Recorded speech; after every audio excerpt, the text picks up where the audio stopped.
হরে কৃষ্ণ।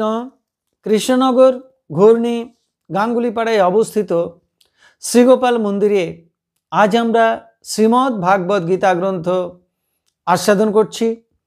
আমরা আস্বাদন করছি শ্রীমদ্ ভাগবত গীতার ষষ্ঠ অধ্যায় অভ্যাস যোগ বা ধ্যান যোগ, শ্লোক সংখ্যা 26। শ্রী গুরুদেবকে নমস্কার, ভগবান শ্রীকৃষ্ণকে নমস্কার, ভগবান শ্রী নারায়ণকে নমস্কার, ভগবতী দুর্গা দেবীকে নমস্কার। মুকং করতি বাচালং পঙ্গুং লঙ্ঘয়তে গিরিম যৎকৃপা তমহং বন্দে পরমানন্দ মাধবম। এখন আমরা আস্বাদন করছি ষষ্ঠ অধ্যায় শ্লোক সংখ্যা 26। যত যত নিঃসরতি মনো চঞ্চলম অস্থিরম তত তত নিয়ম্য তদাত্মনি এব বশং নয়েত।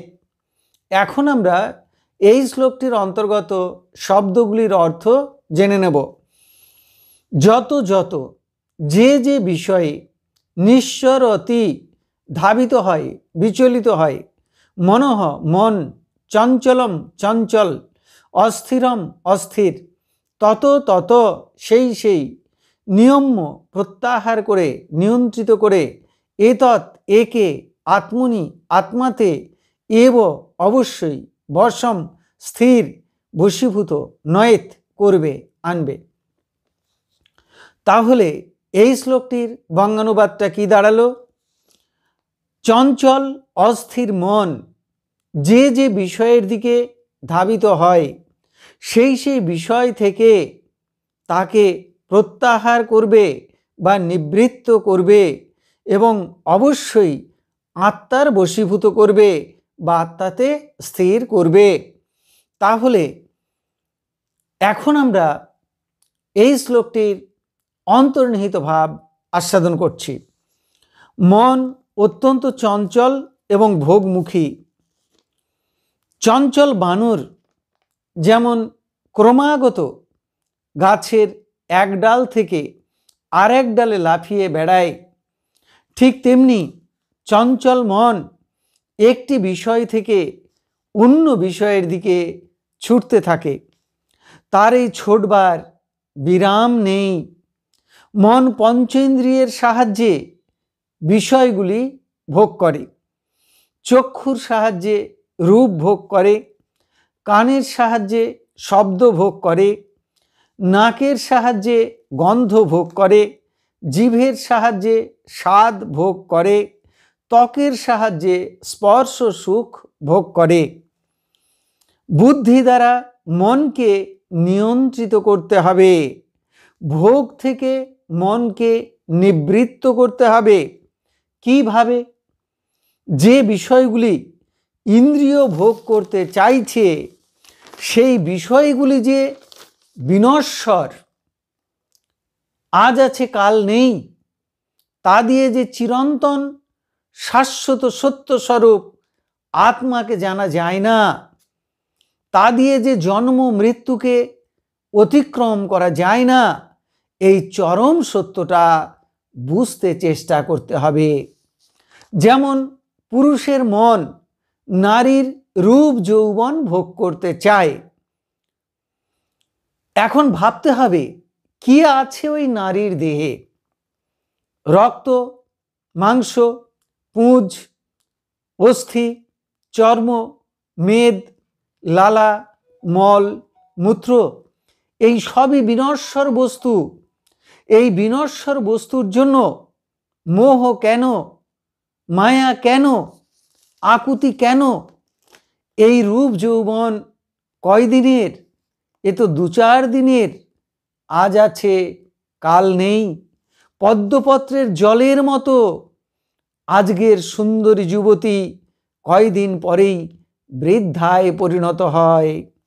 তাহলে বিনশ্বর রূপ যৌবন দেহভোগের মধ্যে কি আছে? বিনশ্বর ভোগের বস্তু এগুলি। এগুলি আমি চাই না। ঠিক তেমনি জিহ্বার লালসায় ভালো ভালো খাওয়া, সেই যে খাদ্যবস্তু তাও তো বিনশ্বর, ভালো ভালো খাওয়ার যে সুখ তাও তো বিনশ্বর, প্রতিটি ইন্দ্রিয়ের যে ভোগের বস্তু তার সবই বিনশ্বর। তাৎক্ষণিক সুখদায়ক চিরন্তন আনন্দ তাতে পাওয়া যায় না। এইভাবে সমস্ত ভোগের বিষয় থেকে মনকে নিবৃত্ত করতে হবে বা প্রত্যাহার করতে হবে, আর পরমাত্মার ধ্যানে নিবিষ্ট হতে হবে। সাধকরা আর একটি উপায় অবলম্বন করেন মনটাকে নিবৃত্ত করবার জন্য। যখন ধ্যানের সময় মনে অন্য কোনো বিষয়ের ভাবনা আসে, তখন যে বস্তুটির রূপ মনের মধ্যে ভেসে উঠবে, যে দৃশ্য মনের মধ্যে ফুটে উঠবে, তাকেই পরমাত্মা রূপে ভাবনা করতে হবে।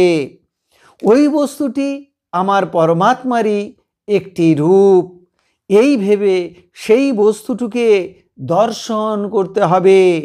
তাহলে মনের ভাবনাটা আত্মাময় হয়ে যাবে, পরমাত্মাময় হয়ে উঠবে এবং মন অচিরাৎ আত্মায় বা পরমাত্মায় স্থির হবে। আবার ধ্যানের সময় মন যেখানে যেখানে ছুটবে সেখান থেকে ফিরিয়ে আনতে হবে। ধ্যানের সময় মন যদি হাটের দিকে ছোটে বা বাজারের দিকে ছোটে, তাহলে বলতে হবে না, এখন হাটের দিকে ছুটো না, এখন বাজারের দিকে ছুটো না, পরমাত্মায় নিবিষ্ট হও। যদি মনটা মাঠের দিকে ছোটে, তাহলে বলতে হবে যে এখন মাঠের দিকে নয়, এখন পরমাত্মায় নিবিষ্ট হও। টাকা পয়সা বা অন্য কোনো বিষয়ের দিকে যদি মনটা ছোটে, তাহলে বলতে হবে এখন টাকা পয়সা বিষয়ের দিকে ছুটো না, আত্মায় নিবিষ্ট হও।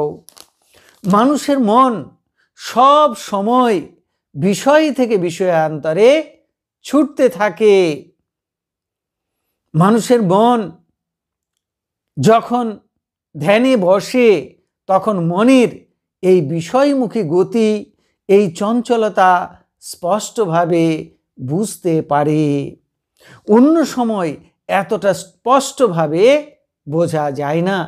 সাধক যখন ধ্যানে বসে মনটাকে একাগ্র করবার চেষ্টা করে, তখনই মনের এই চঞ্চল গতিটা স্পষ্ট হয়ে যায়, সাধক বুঝতে পারে। অন্য সময় মন চঞ্চল হলেও সেভাবে বুঝতে পারে না, মন তখন কর্মের মধ্যে দিয়ে, ভাবনার মধ্যে দিয়ে অত্যন্ত ব্যস্ত থাকে, যার জন্যে মনের গতিটা চোখের সামনে স্পষ্ট করে ফুটে ওঠে না। সেই জন্য ভগবান বললেন যে ধ্যানের সময় যে যে বিষয়ের দিকে মনটা ধাবিত হয়, সেই সেই বিষয় থেকে মনকে প্রত্যাহার করতে হবে, মনকে নিবৃত্ত করতে হবে, মনটাকে তুলে এনে আত্মায় বা পরমাত্মায় স্থির করতে হবে। তাহলে ধীরে ধীরে ধ্যানে সিদ্ধি লাভ করা যায়। তাহলে এতক্ষণ আমরা শ্রীমদ্ ভাগবত গীতার ৬ষ্ঠ অধ্যায় অর্থাৎ অভ্যাস যোগ বা ধ্যান যোগের ২৬ সংখ্যক শ্লোকটি আস্বাদন করলাম। এখন আমরা শ্রীমদ্ ভাগবত গীতার মাহাত্ম্য পাঠ করছি। শ্রী ভগবান উবাচ গীতা নামানি বক্ষ্যামি গূহ্যানি শৃণু পাণ্ডব কীর্তনাৎ সর্ব পাপানি বিলয়ং যান্তি তৎক্ষণাৎ। গঙ্গা গীতা চ সাবিত্রী সীতা সত্তা পতিব্রতা ব্রহ্মাবলী ব্রহ্মবিদ্যা ত্রিসন্ধ্যা মুক্তিগেহিনী অর্ধমাত্রা চিদানন্দা ভবগ্নি ভ্রান্তিনাশিনী বেদত্রয়ী পরানন্দা তত্তার্থ জ্ঞানমঞ্জরি ইত্যেতানি জপে নিত্যং নরনিশ্চল মানসঃ জ্ঞানসিদ্ধিং লভে নিত্যং তথান্তে পরমম পদম। হরি ওম তৎসৎ। এখন আমরা ভগবান শ্রীকৃষ্ণের চরণে প্রার্থনা জানাচ্ছি, হে কৃষ্ণ কৃপা সিন্ধু, এই নাও তুমি আমার দেহ, এই নাও তুমি আমার মন, এই নাও তুমি আমার প্রাণ, এই নাও তুমি আমার আত্মা, এই নাও তুমি আমার জীবন যৌবন যথা সর্বস্ব। হে কৃষ্ণ কৃপা সিন্ধু, তুমি পিতা, তুমি মাতা, তুমি আমার পুত্র, তুমি আমার কন্যা, তুমি স্থাবর জঙ্গম কীট পতঙ্গ লতাপাতা, রূপে রূপে প্রতিরূপে তুমি বিরাজিত। তুমি ব্যতীত এই ত্রিভুবনে আর কিছু নেই। হে কৃষ্ণ কৃপা সিন্ধু, তোমার আতুল চরণে শুদ্ধা ভক্তি দাও, ব্রহ্ম জ্ঞান দাও, সকলের কল্যাণ করো, সকলের মঙ্গল করো। আপনারা সকলে ভালো থাকুন, সুস্থ থাকুন, আনন্দে থাকুন। হরে কৃষ্ণ।